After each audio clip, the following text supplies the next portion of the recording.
In iOS 18, iPhone lock screen has become more elegant and customizable.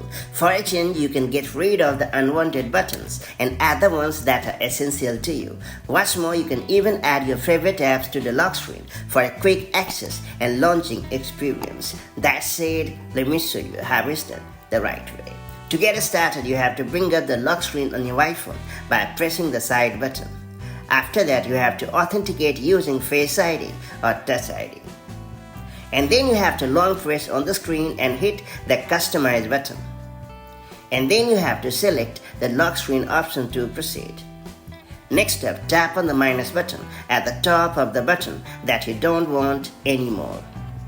And then you have to tap on the plus button. Now you have to select the Open App option. And then you have to tap on the Choose option and select the preferred app. And finally you have to tap on the Done button at the top right corner of the screen and you are all set. Going forward, you can launch this app by just pressing its icon on the lock screen. Just like this. Super cool, isn't it? If you found this video helpful, do like and share it, and I'll see you in the next video with more such handy iPhone tips and tricks. Till then, stay safe and have a good time. Bye bye.